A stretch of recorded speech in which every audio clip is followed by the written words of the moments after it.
첫 말씀이 데오빌로요라고 되어 있어요. Theophilus. 자, 데오빌로요. 내가 먼저 쓴 글에는 무릇 예수께서 행하시고 가르치기를 시작하심으로부터 그가 택하신 사도들에게 성령으로 명하시고 승천하신 날까지의 일을 기록하였노라가 사도행전 1장 1절부터 2절이에요. 기록하였노라. 전의 글에는. 그럼 그 전의 글이 뭡니까? 전의 글이. 사도행전 누가 썼어요? 사도행전 누가 썼어요? 누가가 썼어요? 사도행전 누가 썼냐? 누가가 썼어요? 이러면 안 까먹으시겠죠? 자, 누가복음 1장 보겠습니다. 누가복음 1장 보면 누가복음 1장의 1절에 우리 중에 이루어진 사실에 대하여 처음부터 목격자와 말씀에 일꾼된 자들이 전하여 준 그대로 내력을 저술하려고 붓을 든 사람이 많은지라 그 모든 일은 근원부터 자세히 미루어 살핀 나도 데오빌로 각하에게 차례대로 써보는 것이 좋은 줄 알았노니 이는 각하가 알고 있는 바를 더 확실하게 하려 함이라. 우리나라는 이렇게 데오빌로 각하 하면 벌써 얼어요. 사람들이 이렇게 각하, 이게 옛날에 그 각하, 여러분 그 각하 생각하지 마시고 우리 데오빌로 각하는 누군가. 그런데 중요한 건 데오빌로가 높은 사람이겠죠? 높은 사람이에요. 그리고 그러니까 각하라고 불렀어요. 그리고 여러분 오늘 말씀의 사도행전에는 전에 쓴 글 누가복음을 이어서 이제 내가 또 한 번 편지를 글을 씁니다 하는 게 사도행전이에요. 어떻게 그 예수님의 그 가르침을 받고 이 지상명령을 받은 제자들이 살았냐면요 하면서 이제 시작하는 글이죠. 그러니까 여러분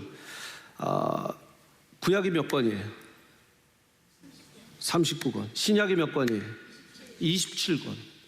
27권 중에 4권이 복음서예요. 뭐예요? 처음부터 시작. 마태, 마가, 누가, 요한이 복음서라고 돼 있어요. 그리고 사도행전을 어떤 장르라고 하냐면 역사서라고 됩니다. 왜? 사도들의 역사를 기록해 놓은 거니까. 그리고 예언서는 이제 계시록. 마지막은 고린도전후서, 갈라디아서, 데살로니가전후서 다 뭐예요? 서신서예요. 편지예요. 그런데 여러분 놀라운 게요. 누가복음과 사도행전도 역사서고 복음서긴 하지만 또 여러분 복음서라고 안 하고 예수님의 역사를 기록했다고 예수님의 역사서로 이 분류를 하는 학자들도 있어요. 이 복음서 중에 누가복음과 사도행전의 사도행전은 사실 편지의 글이라는 거예요. 사실 긴 편지죠. 아주 긴 편지일 거예요. 그러나 예수님이 이런 행적을 다 하시면서 설명하고 이야기해 놓은 것이 누가복음이고 그 이후에 그 예수님의 가르침을 받고 명령을 받아서 땅끝까지 복음 전한 우리 사도들의 이야기는 이렇습니다 한 2개의 편지가 바로 뭐예요? 누가복음과 사도행전이다. 오늘 이제 사도행전을 처음 보는데 그래서 제가 제목을 이렇게 썼습니다. 다시 쓴 편지. 같이 한번 읽어볼까요? 시작. 다시 쓴 편지. 벌써 하나의 편지는 누가복음으로 보냈는데 이제 2번째 편지 뭐예요? 사도행전을 쓰겠다. 여러분 편지 써보셨습니까? 편지를 내가 최근 그래도 한 1, 2년, 3년 안에 진짜 손글씨 편지를 써봤다. 손 들어보세요. 써봤다. 또요. 프린트한 거 말고요. 또 써보셨고. 여러분, 써보셨고. 참 손편지가 그리운 시대입니다. 손편지 옛날에 만년필 이렇게 잉크에다가 해갖고 한 분들도 있고 또 아주 정성스럽게 글을 써갖고 이렇게 하시는 분들도 있고 우리 남자들은 결혼할 때 한번 프로포즈 할 때 아니면 여자친구로 좀 한번 꼭 만들고 싶고 이럴 때 한번 쓰고 평생 안 써본 사람도 많아요. 여러분 근데 손편지 참 그립죠. 요즘엔 손편지 받으면 바로 읽고 이렇게 못 빼놔요. 이렇게 편지가 귀하니까. 근데 보세요. 손편지는 종이도 중요하고 글씨도 중요하고 어떤 펜으로 어떤 글귀로 썼는지도 중요하고 또 뭐 가끔 이렇게 네이클로바 말려서 또 단풍잎 말려서 은행잎 말려서 저 너무 옛날 사람이에요. 예. 이렇게 해갖고 막 넣어놓잖아요. 그럼 좋죠. 근데 요새는 이제 뭐 이메일이 있다가 메시지를 하다가 이제 까똑 하고 그냥 보내고 까똑 이거면 다 된다 이러는데 제가 놀라운 게요. 여러분 요즘 MZ 뒤에 알파 세대나 이런 그 세대들은요 카톡을 쓰냐 물어봤더니 여러분 그래도 온라인인데 카톡을 SNS인데 쓸 거 아니에요? 라고 기대했거든요. 카톡은 저희 엄마 아빠 할머니 할아버지가 저한테 연락 주실 때만 놓는 앱입니다 이렇게 설명을 하더라고요. 그리고 교회나 뭐 단체나 이런 데에서 그냥 공지사항 받는 게 카톡이래요. 그럼 여러분들은 뭘 씁니까? 그랬더니 이 DM이라고 디렉트 메시지를 한 사람 한 사람만 볼 수 있는 DM을 쓴답니다. 어떻게 보면 제가 반가웠어요. 왜 그러냐면 한 사람 대 한 사람이 전해지는 그런 감성이 살아났구나. 너무 이렇게 온라인에 충만하게 있다가 이제 한 사람과 한 사람이 교류하는 DM을 한다. 근데 반대로 그건 건강하지 못하는 게 우리의 익명성 가운데 온라인 아이덴티티로 보내는 거기 때문에 이건 또 다른 세대의 메신저의 역할이죠. 여러분 편지를 써보세요. 마음을 전하세요. 복음을 전하세요. 오늘 본문 말씀 다시 한번 돌아와서 데오빌로요. 내가 먼저 쓴 글에는 무릇 예수께서 행하시며 가르치시기 시작하셨고 승천한 날까지 다 기록했다. 그런데 그럼 왜 썼냐? 이 편지들을 왜 썼냐? 누가복음과 사도행전을 왜 썼냐? 누가복음 1장 4절 보면 이렇게 나와 있습니다. 이는 각하가 알고 있는 바를 더 확실하게 하려 함이로다. 같이 한번 읽을까요? 4절 시작. 이는 각하가 알고 있는 바를 더 확실하게 so that you may know the certainty of the things you have been taught. 이미 알고 있는 거에 대한 certainty, 확신을 갖기를 원하면서 다시 쓴다 이거예요. 여러분, 지금 시대에 예수님 아세요? 예수님 들어보셨어요? Do you know who Jesus is? 물어보면 I know. 예수님 압니다.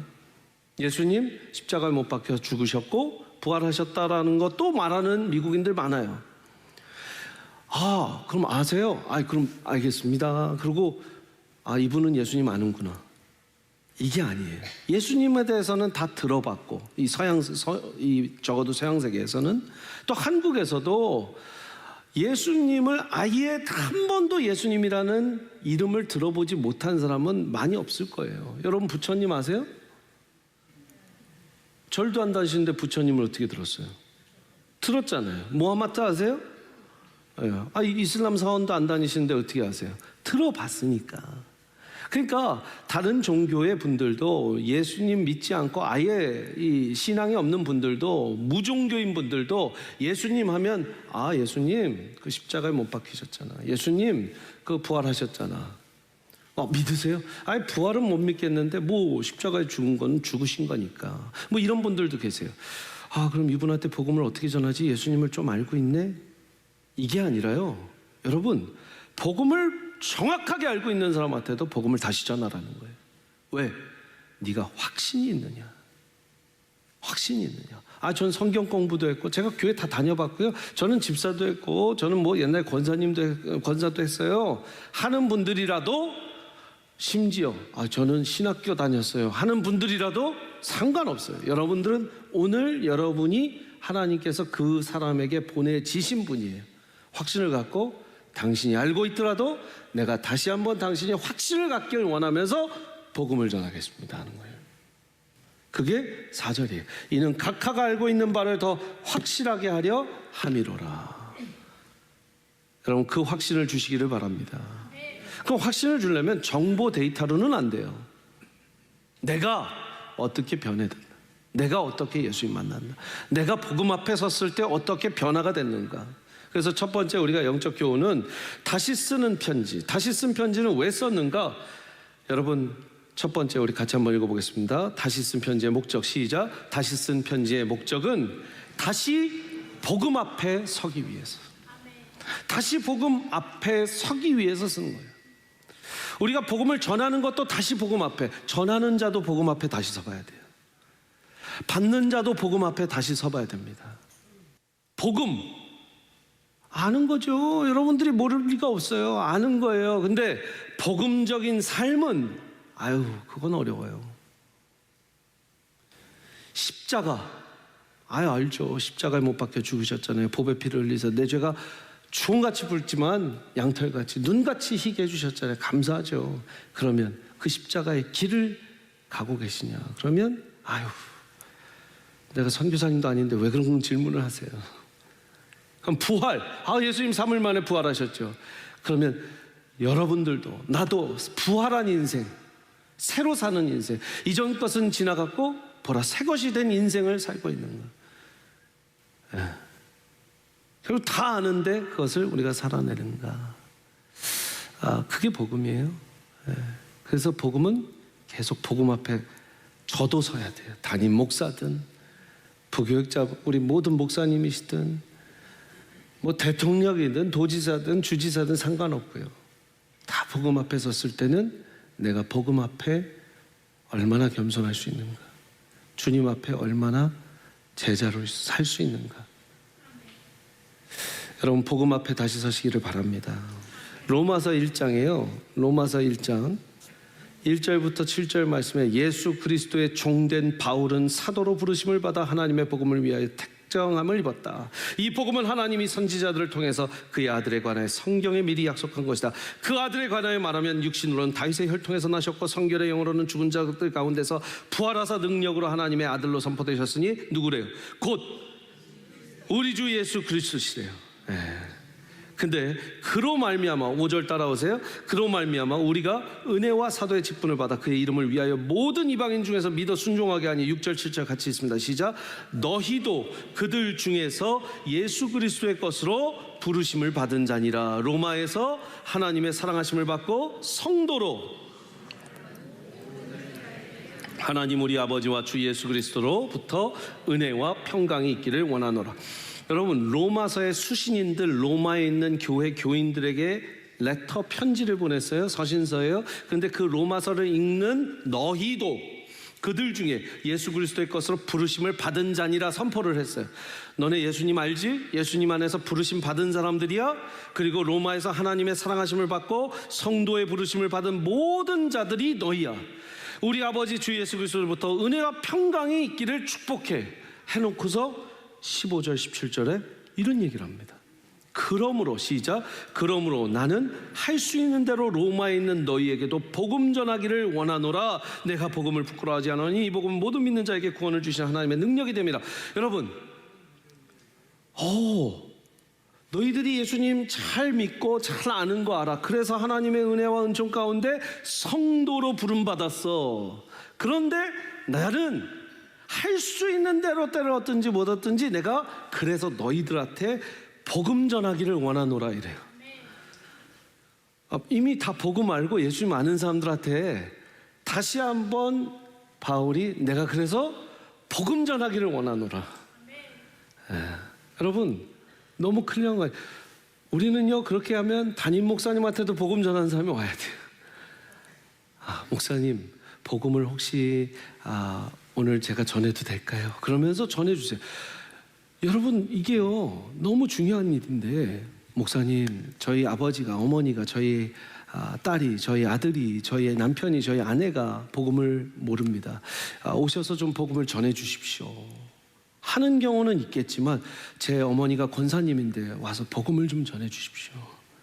제 아버지가 목회하시다가 지금 이제 은퇴하셨는데 오셔서 복음을 좀 전해 주십시오. 여러분 아멘이 없어요. 그러니까 그러라는 거잖아요. 그죠?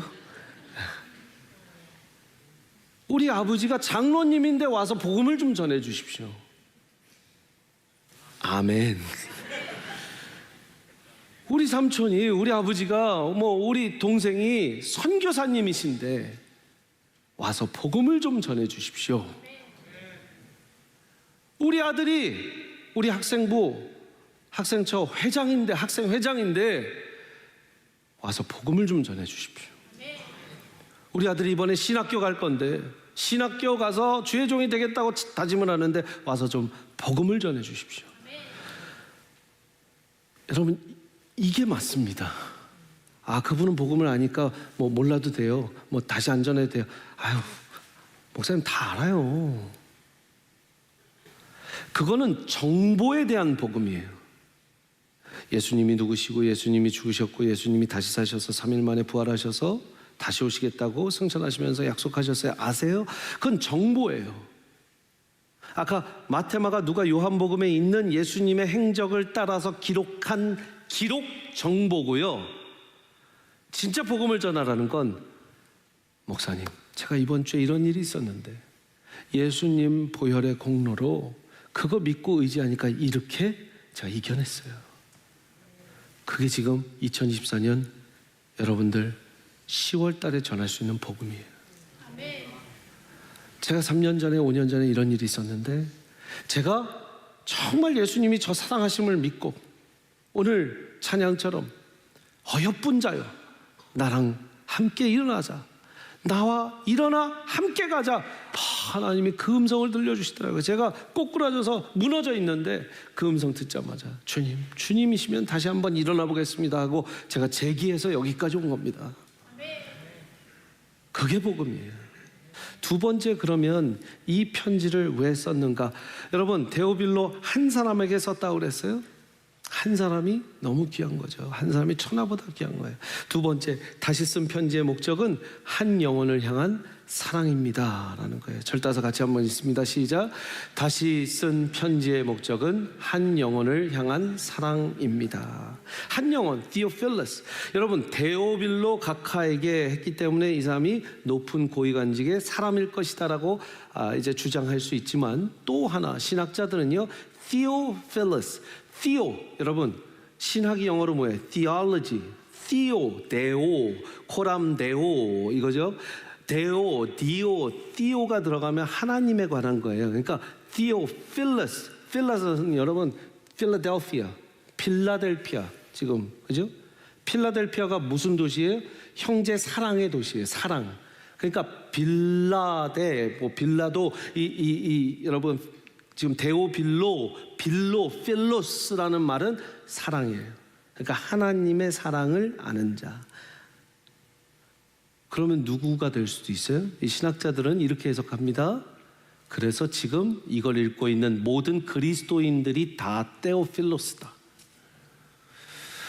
물론 어떤 해석이 될 수 있지만 저는 성경적으로 봤을 때 데오빌로 각하여라고 했을 때 그 한 사람, 이름은 하나님의 사랑을 알고 하나님의 사랑을 입은 자라는 이름을 가진 그 한 사람 각하, 누군가 모르겠지만 로마의 고위 관직이 될 수 있었던 그 사람, 혹은 헬라권 문명에서 데오빌로라는 이름을 가질 수 있는 어떤 한 사람이라고 저는 성경적으로, 목사적으로, 신학자적으로 보여집니다.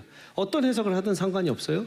그러나 이 한 사람을 향해서 쓴 편지, 여러분 모든 건 한 사람부터 시작합니다. 한 가정이 시작한 것도 한 사람이에요. 그래서 한 사람과 한 사람이 만나서 우리 가족이 이루어진 거죠. 아담은 한 사람으로 인해서 인류가 시작됐어요. 아담이 나고 하와가 났어요. 아브라함 한 사람으로서 이스라엘 민족이 생겼어요. 그죠? 베드로 한 사람에게 그럼 내 양을 쳐라, 내 양을 먹여라, 내 양을 쳐라 해서 그때부터 교회가 생겼습니다. 바울 한 사람으로 인해서 이방인 전도 선교가 시작됐습니다. 한 사람이 얼마나 중요한지 몰라요. 여러분, 한 영혼이 천하보다 귀하다. 아멘이세요? 자, 절대서 한 영혼이 천하보다 귀하다. 근데 제가 질문 드릴게요. 이거 성경의 어느 구절이에요? 이게 성경의 어느 구절인지 아시는 분? 여러분 많이 얘기했잖아요. 한 영혼이 천하보다 귀한데, 목사님. 목사들도 많이 얘기합니다. 목사님들도 한 영혼이 천하보다 귀한 줄 믿으시기 바랍니다. 그럼 아멘 나와요. 근데 어느 구절? 성경에 없어요. 성경에 없어요. 고객님 놀라셨어요? 네. 성경에 없어요. 그런데 마태복음 16장 26절에 이 말씀이 있는데 한번 띄워봐 주세요. 자, 시작. 사람이 만일 온 천하를 얻고도 제 목숨을 잃으면 무엇이 유익하리요? 사람이 무엇을 주고 제 목숨과 바꾸겠느냐? 이 본문 때문에 천하를 구하고도 한 영혼 못 구하면 그게 뭐냐? 그러니까 한 영혼이 천하보다 귀하다라는 말씀이 여기에서 나왔어요. 근데 그 어떤 정신과 그 메시지는 맞죠. 한 영혼이 천하보다 귀하다. 근데 천하를 구하고도 네 목숨을 잃으면 무슨 소용이냐 이거예요. 여러분, 한 영혼이 이렇게 중요합니다. 한 영혼.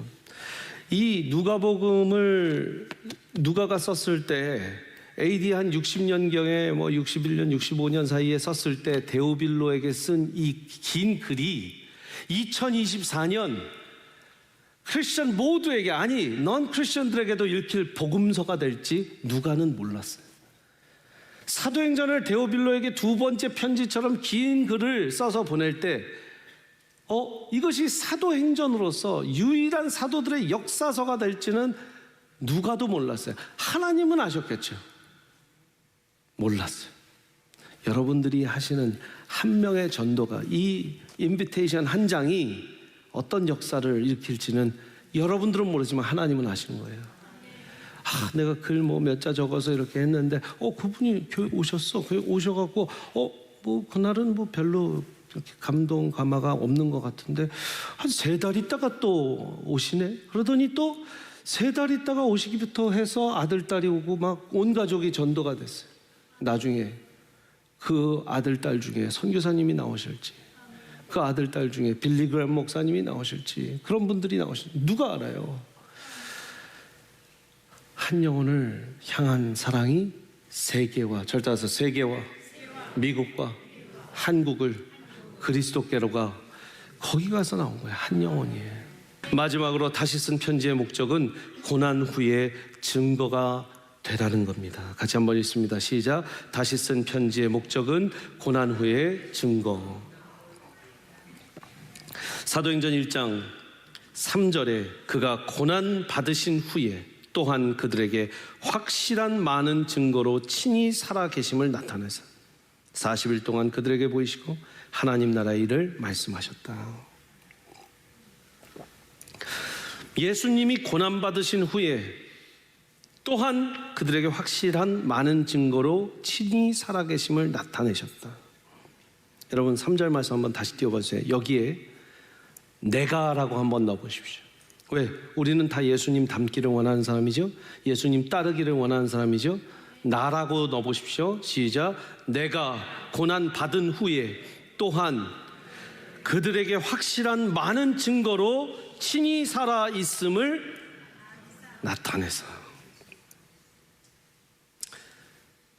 어떻게 했습니까? 나타냈다고, 보이셨다고, 그리고 하나님 나라의 일을 말씀하셨다고. 우리도 똑같이 해야 합니다. 자, 제가 정리해서 한번 읽어볼게요. 여러분들도 고난받은 후에 또한 많은 여러분들 주변의 사람들에게 확실한 많은 증거로 친히 새 사람이 되었음을 나타내십시오. 또 40일 동안이 아니라 평생 동안 그들에게 보이고 하나님 나라의 일을 말씀하십시오. 이 3절이 이렇게 되기를 축복합니다. 아까 1부 때는 막 시간이 없어서 이 3번째 내용은 말씀도 못했어요. 그냥 쭉 하고 빨리 찬양하고 끝났는데 너무 중요한 거예요. 예수님 닮겠다. 그럼 예수님 닮은 모든 과정 가운데 죽었다 살아나신 것도 닮아야 돼요. 우리는 최후의 몸이 다시 사는 것과 영원히 사는 것을 믿사옵나이다. 아멘. 몸이 다시 삽니다. 우리의 몸은 진짜 부활합니다. 그러나 이 땅을 사는 같은 몸, 같은 인생 속에서도 예수 믿기 전과 후가 이전 것은 지나갔으니 보라 새 것이 된 새 인생을 사는 여러분들이 나타내지고 보여지고 하나님 말씀을 전했다라고 되면 그게 전도라는 거예요. 그래서 계속 하나님 나라에 대한 이야기를 하고 나는 이래서 내가 이 사업한다고 얘기하고, 나는 이래서 가정을 꾸린다고 얘기하고, 나는 이래서 오늘도 살아간다, 나는 이래서 주일 성수를 한다, 나는 이래서 금요성령 집회도 나가서 기도한다, 나는 이래서 우리 목장을 열심히 섬기고 우리 목자 목녀님 사랑하고 존경하고 기도한다, 우리 목원이 됐다, 목자님들은 또 우리 목원들 이래서 사랑한다. 왜? 내가 전과 후가 다른데 내가 보여지고 말씀을 전하는 거. 죽었다가 살아나야지만 예수님 정말 닮을 수 있어요. 그러니까 여러분, 우리가 매일 죽는다 그러잖아요. 주님을 믿는 사람 매일 죽는다. 다시 쓴 편지의 목적, 우리의 전도의 목적은 뭐예요? 고난 후 증거가 되는 것입니다. 여러분, 예수님을 닮으십시오. 복음을 다시 전하십시오. 복음 앞에 다시 서십시오.